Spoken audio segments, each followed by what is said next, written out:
Good evening, ladies and gentlemen.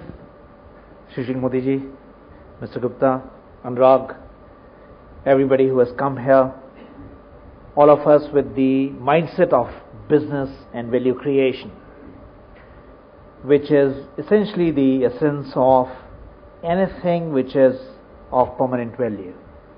That is everybody's effort to create.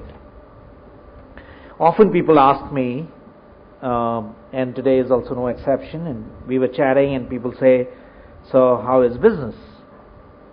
And how is the time going on currently? And sometimes I wonder whether I should say it's a good time or it's a bad time. I think to myself, isn't it a bad time today? And there is no doubt that it is very cyclic. Sometimes it's a good time, sometimes it's a bad time. Isn't it a bad time? Because the definition of the bad time is if you can't predict tomorrow with certainty, for the business landscape it's a bad time. Because you can't do business properly, because you can't ascertain with certainty. But that thought, I shove it away, because the other thought that often comes to me, which makes it compelling for me to say it's a good time, is because I see a better tomorrow. Because when we see better tomorrow than yesterday, we begin to love it. And in fact, as business leaders, as government leaders, as people leaders, I think one of the biggest tasks that we have is to create tomorrow. Not only just to see a better tomorrow, but to create a better tomorrow. And to do this, obviously, two things often come to my mind that people do. One is change. And nothing is possible of permanent value if we do not change. And therefore, one of my heroes is always Charles Darwin, who said, it is not the strongest of the species who survive, nor are the most intelligent who do. Only those who are most adaptable to change are the people who survive and become successful. And the second thing that I think becomes essential to create a better tomorrow is the value creation platforms. What fundamental, structural change people do with their efforts, with their thoughts, which can become as a very strong value creation platform. These are the two things that I am reminded of when I think of Bihar. Very symbolic of what we have seen in the last few months, years, recently, under the leadership of Mr. Nitish Kumar and Mr. Modi, that I am always reminded of how you can create a better tomorrow. And I think that's very important whenever we talk of markets and business. Thinking about business, I think what creates business are the markets. So I'm a business person, I represent Canon, and for me the life is all around business and business opportunities. And when I look around, obviously what can create my business is the market. And what creates markets to my mind are the economic activities. You can never create a market unless there is an economic activity. And what creates economic activity, it is debatable, but what creates economic activity, according to me, is a good governance. You cannot create economic activity, ladies and gentlemen, to my mind, unless there is a strong governance. And the reason is simple. Economic activity means what? Only investment and consumption. So more consumerism and more investors expanding and investing. And both these things only happen when there is a reasonably good degree of governance. There are, coming a little bit onto the marketing side, and then relating it to the emerging markets, some thoughts that I can share with you. First of all, what are the enablers of transformation? Whenever we look at markets, whether emerging or whether developed markets, but what are the major enablers of? There is no doubt that first most important thing today is the globalization. In other words, the point of production and the point of consumption are no more the same. So not only the globalization creates enormous opportunities for doing business, but also tremendous opportunities for consuming the most competitive, the best product or services. The second big transformation that happens, or second enabler of transformation, no doubt, is the demographics. And I think whether it is for Bihar or any emerging markets, there is no reason or there is no doubt that demographics are going to continue to play a very important role whenever we talk of emerging markets, new opportunities, marketing consumptions, growth, etc. The demographics would continue to play an important part in this.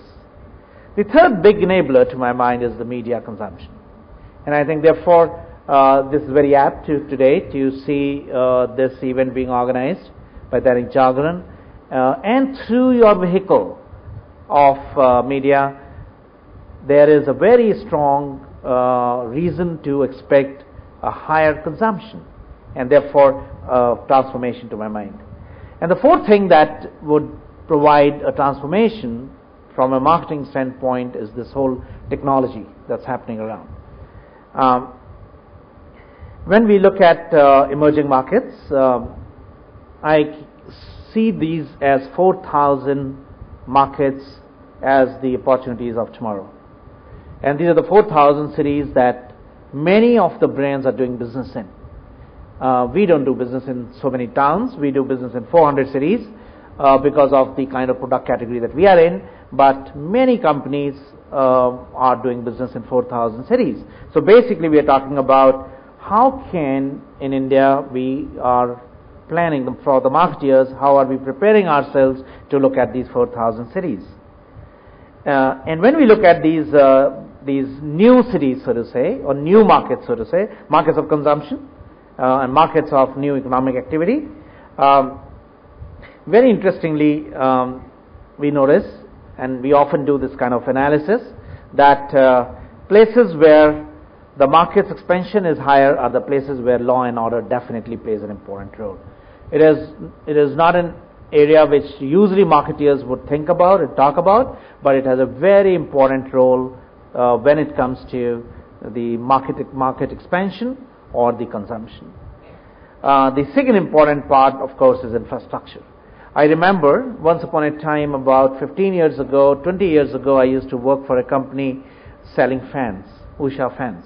And I went to Bihar, and we were doing business, and I went to the dealer, and because the dealer had sold nothing for the last 20 days, not a single fan. And we were asking, and I was a sales manager, and I asked him a simple question: why have you not been able to sell a single fan for the last 20 days?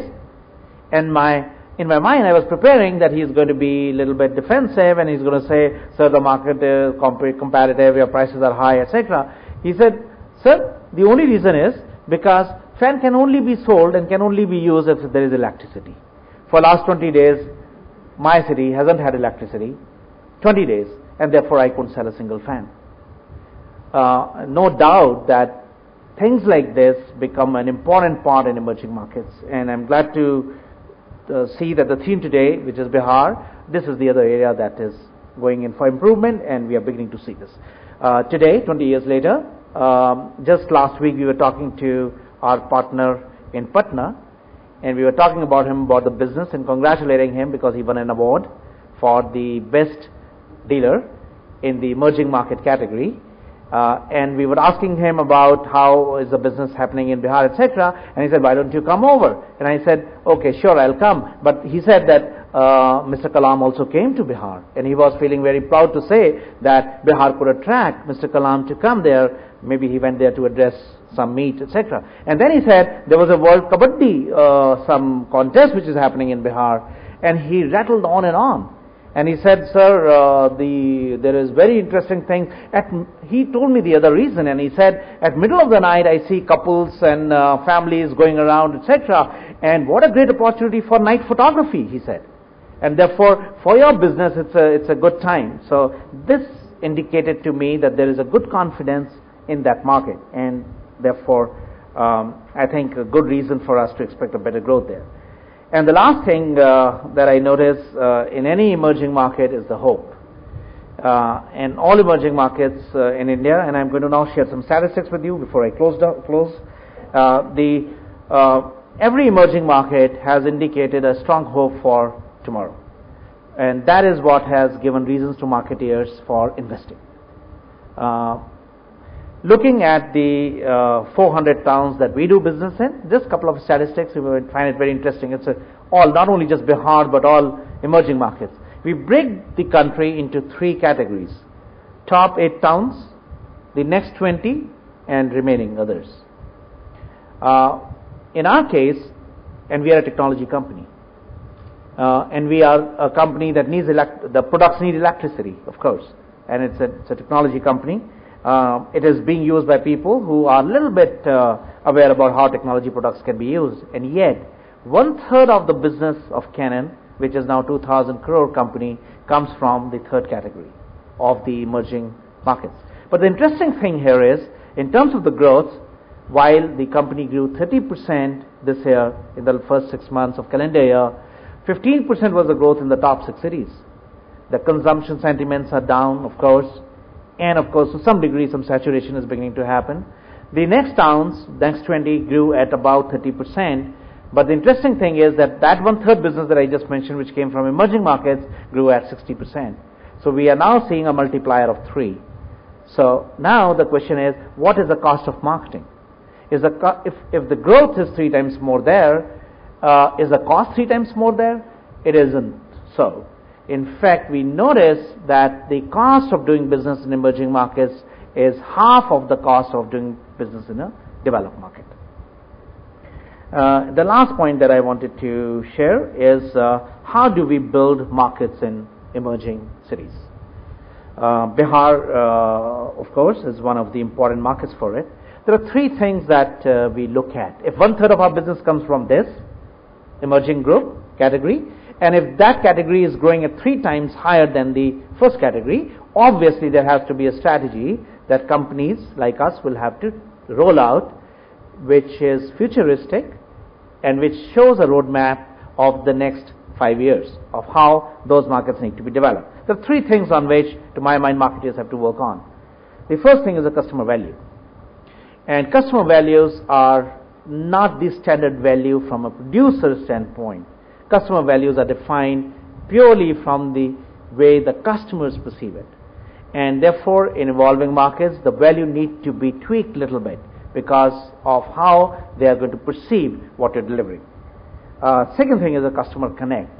The engagement and the relationship programs become very, very important. In our case, it becomes very interesting when we do various events around photography in the emerging markets because the participation is huge, involvement is huge. And the third thing is customer trust. The degree of customer trust, or shall I say, the cost for building customer trust, of course, is a lot cheaper in emerging markets. We notice that. But it evolves around a lot of things, including your delivery, promise, and services that we offer to customers. We also notice that in emerging markets, partnerships and alliances become easy. We also notice that the loyalty of customers and the repeat customers become more. So that is the reason why the cost of marketing in emerging markets becomes lesser. I think the impact of the media cost is cheaper, and the impact of the media cost, therefore, in relation to the developed markets becomes lesser. Clutter is a little bit lesser. And finally, before I sign off, when we look at the next decade, I think marketeers will not see India as one market. I think marketeers will see India as a cluster of many markets. And these different parts of India will have different approaches in marketing, maybe different marketing tools, different techniques, depending on how that market is being developed on these parameters that I just shared with you. With that thought, ladies and gentlemen, all the best for this event, and it is good to be here. And I have to tell you that this whole approach of building emerging markets in India is very promising, and for marketeers, although the overall situation is not very comfortable today, these days, in the business environment, but if there is one silver lining in this, it is in the emerging market category. Thank you.